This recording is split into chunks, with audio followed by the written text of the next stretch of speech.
मोदी जी थोड़ा कान खोल के सुनिए। आज मोदी की बड़ी मजबूत गारंटी है।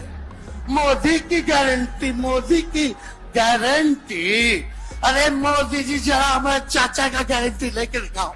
इधर चला मैं उधर चला, इधर चला मैं उधर चला, जाने कहा मैं किधर चला। अरे अरे फिसल गया।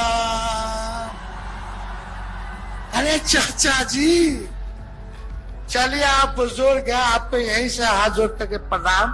अगर उत्तर प्रदेश 80 हराओ का नारा दे रहा है तो बिहार भी पीछे नहीं है। 40 हराओ का नारा यहां से भी निकल करके जा रहा है। पहली सूची बीजेपी की आ गई, उस सूची में बिहार बाहर है, बिहार नहीं है उसमें। इसलिए बिहार से वो बाहर जाने वाले हैं।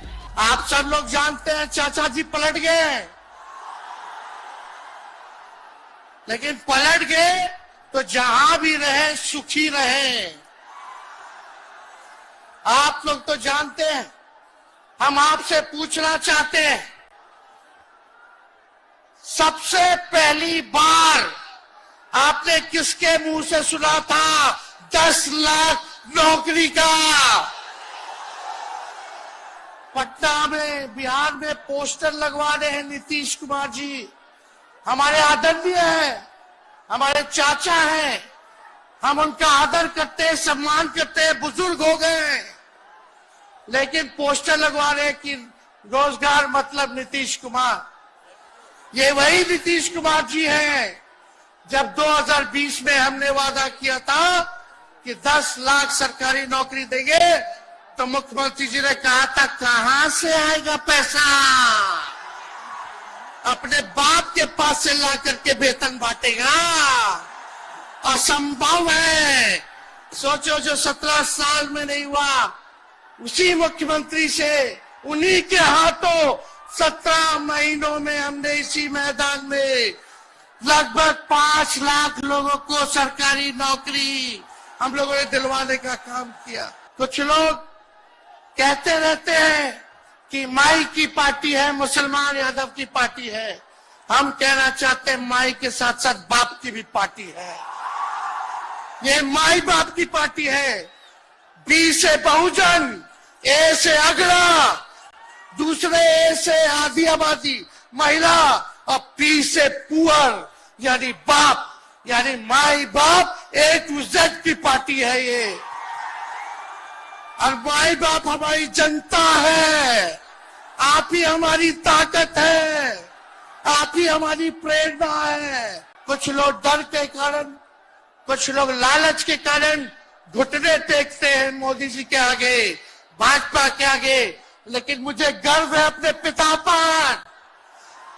ये कितने बड़े से बड़ी भी विपदा आई, कितना भी डराया गया, कितना भी कोशिश किया झुकाने का, लेकिन हमारे पिता ने लड़ने का काम किया, कभी झुके नहीं, कभी डरे नहीं। और हम विश्वास दिलाते हैं, जब लालू जी नहीं डरे तो उनका बेटा डरेगा। लड़ेंगे आखिरी सांस तक। ये विचारधारा की लड़ाई है और आप सब लोगों को साथ आना होगा, सभी समाजवादी भाइयों को साथ आना होगा। कभी राहुल जी को ईडी का समन, अभी देखिए उत्तर प्रदेश में गठबंधन हुआ, हमारे बड़े भाई को तुरंत सीबीआई के लोग आ गए, अखिलेश जी को समन भेज दिया। हमारे तो पूरे परिवार को समन भेजा ही, लेकिन हम लोग डरने वाले लोग नहीं है। ये बीजेपी के आईटी सेल वाले लोग से हम लोग डरेंगे? हम लोग डरेंगे नहीं, ना झुकेंगे। जनता की लड़ाई में जनता के साथ खड़े रहेंगे। आप सब लोग वॉशिंग मशीन तो सुनते थे, वॉशिंग मशीन, कितना बड़ा से बड़ा भी भ्रष्टाचारी जो होगा वो बीजेपी में जाता है तो उसका धुलाई हो जाता है, साफ हो जाता है। लेकिन बीजेपी वॉशिंग मशीन के साथ साथ डस्टबिन वाली पार्टी हो गई है। कूड़ादान हो गया है, सब पार्टी का कूड़ा जाकर के बीजेपी में चला जा रहा है। इसलिए ये वॉशिंग मशीन के साथ साथ डस्टबिन वाली पार्टी है। यहां आप जानते हैं बीजेपी के लोगों ने दो उप मुख्यमंत्री बनाया। एगो फाउल माउथ है, अनाप शनाप बोलता है, और दूसरा जो है लाउड माउथ है, बड़बोला है। लेकिन आप सब लोगों को बोलेंगे कि ये जो उप मुख्यमंत्री जिनको बनाया है, जो बड़बोले हैं, 14 साल से चुनाव नहीं लड़े हैं, चुनाव नहीं लड़े, और लड़े हैं और जीते हैं तो आरजेडी से लड़े हैं और जीते हैं आखिरी बार भी। अरे हमारे चाचा तो पलटी मारते ही है, लेकिन सम्राट चौधरी भी काम नहीं है, 5 पार्टी बदल चुके हैं और आज तक चुनाव नहीं लड़े। तो ज्यादा हम लोग क्या कहें, लेकिन मोदी जी आए थे कल यहाँ, क्या बोल करके गए, वही जुमला, वही बकवास की बातें, झूठ प्रचार। हम तो शुरू से कहते हैं मोदी जी झूठ बोलने के फैक्ट्री है, मैन्युफैक्चरर है। मोदी जी होलसेलर के साथ डिस्ट्रीब्यूटर भी है झूठ बोलने के। तो आप सब लोगों को ये कहना है कि भाजपा के लोग गोबर को भी गाजर का हलवा देकर के परोस देते हैं। इतना झूठ बोलते हैं ये लोग। बताओ, गोबर को गाजर का हलवा बना करके दे देते हैं, परोस देते हैं। झूठा लोग हैं ये लोग। इसलिए कल आए थे प्रधानमंत्री जी, बोल रहे थे हमारे पिता के बारे में, हमको इनडायरेक्ट बोले कि अपने पिता का नाम क्यों नहीं लेता है, अपने पिता का काम क्यों नहीं गिनाता है। मोदी जी थोड़ा कान खोल के सुनिए। आज इसी बिहार की धरती से हम बोल रहे हैं, कल आपने बोला, आज उसका जवाब देने हम आए हैं। चश्मा साफ कर लीजिए, खोल के ये नजारा देखो, जन सैलाब है। मोदी जी जरा बताइए, 90,000 करोड़ का मुनाफा यूपीए 1 में हुआ था, लालू जी ने ऐतिहासिक काम किया, आज तक रेलवे को मुनाफा नहीं हुआ था। लालू जी ने 90,000 करोड़ का मुनाफा भारतीय रेल को दिया था। थोड़ा आप बता दें, आपने 10 साल में कितना मुनाफा दिया, जनता को दिया, रेलवे को दिया या पूंजीपति को दिया, किसको दिया? रेलवे का निजीकरण कर दिया। अब बात करते हैं कि लालू जी ने क्या किया।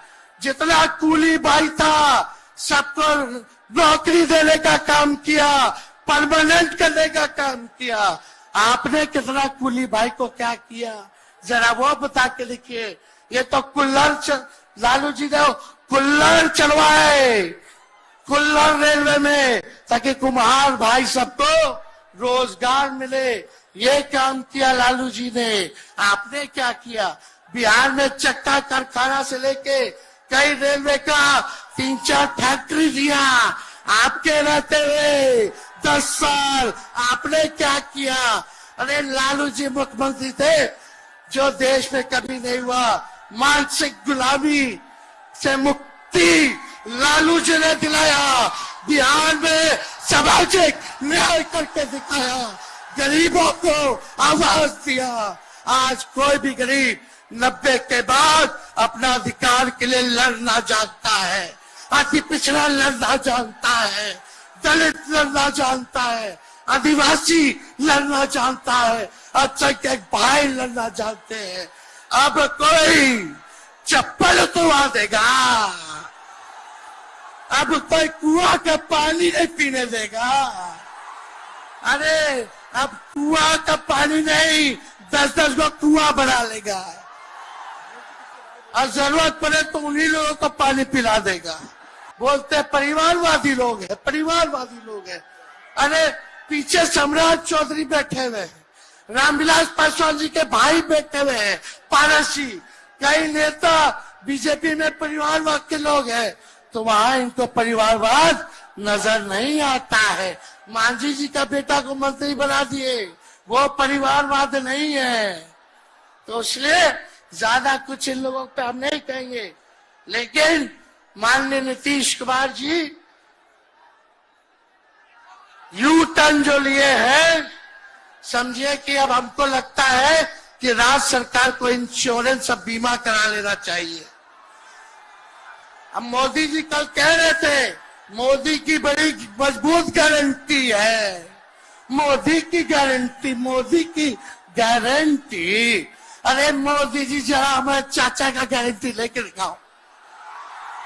क्या हमारे चाचा का गारंटी ले सकता है कोई? अरे बताओ, कोई ले सकता है क्या?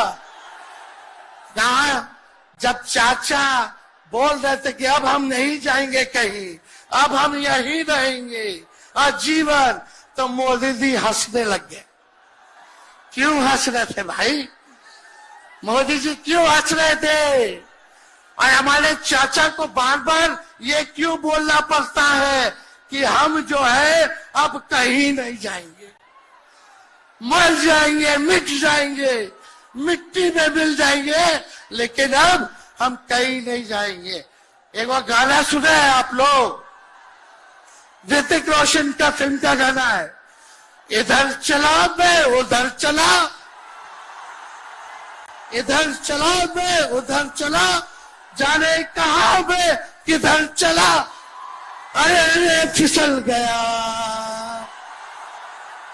अरे चाचा जी, चलिए आप बुजुर्ग हैं, आपको यहीं से हाथ जोड़ करके प्रणाम।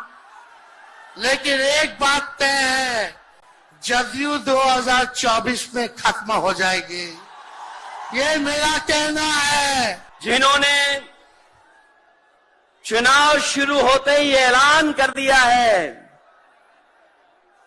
कि अगर उत्तर प्रदेश 80 हराओ का नारा दे रहा है,